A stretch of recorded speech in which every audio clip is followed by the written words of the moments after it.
We as indigenous people feel if the habitat and environment estuaries are healthy, that means we're healthy. The blood that flows through our veins is healthy. If it's contaminated, we become contaminated and we cease to exist anymore.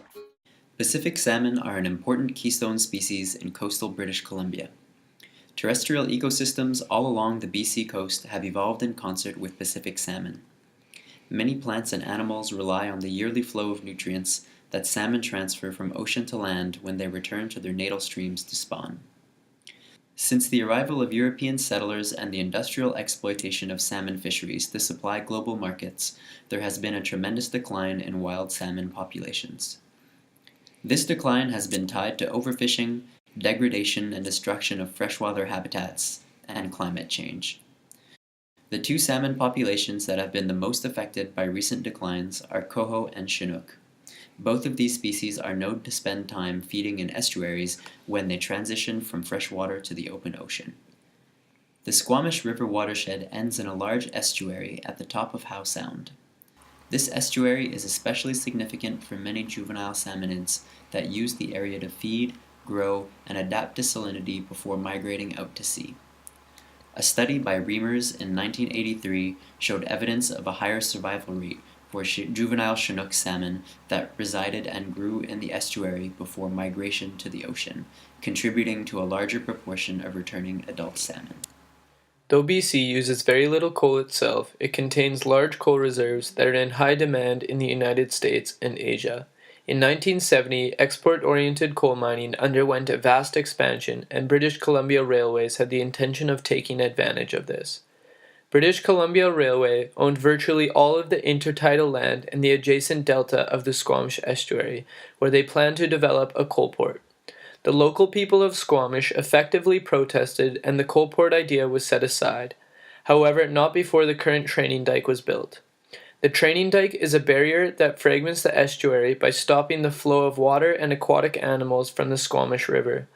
In an attempt to restore connectivity and reduce the negative effects of this fragmentation between the river and the estuary, 9 culverts have been installed since 1993.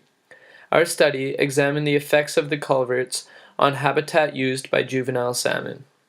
During our study, we looked at connectivity between the river and the estuary, differences in plant community composition, and water quality on both sides of the dike. We walked and drove the length of the training dike. We're driving along, trying to find culverts. Woo! Ow, ow! And canoed along both sides. Pretty habitat. I would think if it stays wet throughout the year. Visiting each culvert and exploring their associated channels.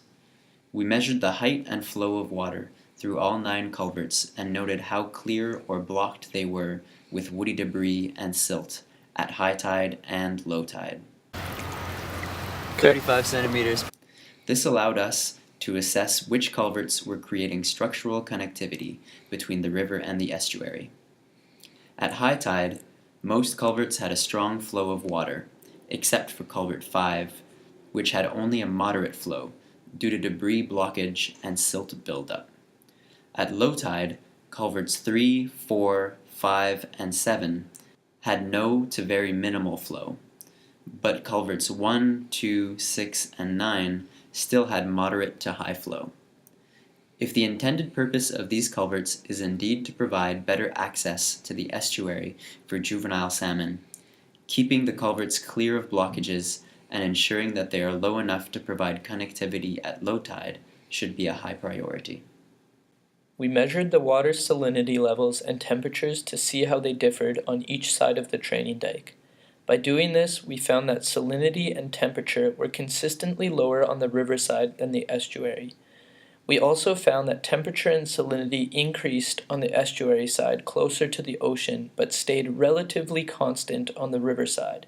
Juvenile salmon hatch in cold freshwater streams, and the inland culverts provide a less abrupt transition to warm salty water than the lower culverts. We also counted the diversity and abundance of plant species we saw at each culvert. As a general rule, more complex habitats support a greater diversity of species, which lead to more robust and resilient ecosystems. By using calculations that characterize abundance, diversity, and similarity, we were able to quantify the habitat differences between the different culverts on both sides of the training dike so that we could compare them to each other. When comparing culverts to each other, we found the northern culverts contained the highest level of diversity, and the southern culverts contained the lowest levels. And when we compared the east side of the training dike to the west side, we found that all the northern culverts were moderately dissimilar, with beneficial habitat characteristics for juvenile salmon on both sides. The southern culverts, by comparison, had almost no habitat on the riverside, with both sides being highly dissimilar.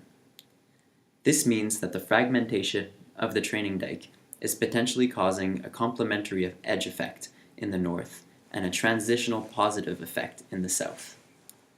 Complementary edges occur when two adjacent ecosystems contain different resources that certain species can benefit from, whereas transitional positive edge effects occur when one ecosystem has more available resources than the other. In either case, juvenile salmonids would benefit from having functional connectivity between the river and the estuary. Unfortunately, our study does not allow us to assess functional connectivity, since the juvenile salmon were not present during our study period.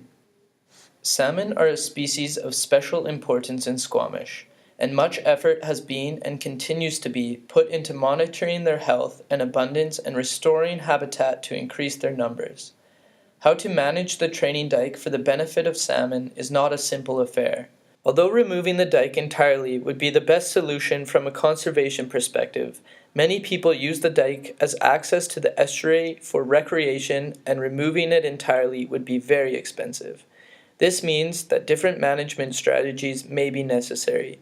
We suggest that culverts on the northern side of the dike provide access to more and better habitat than the southern ones, and that future efforts be focused on maintaining the northern culverts.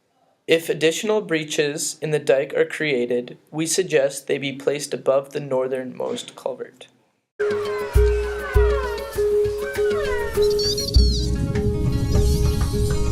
Well, the estuary, as all coastal estuaries are significant, integral to all life. Whatever we took, we would return threefold. Collaborative approach is the only way it's going to work, and the only way we found that through that methodology of engaging like-minded people.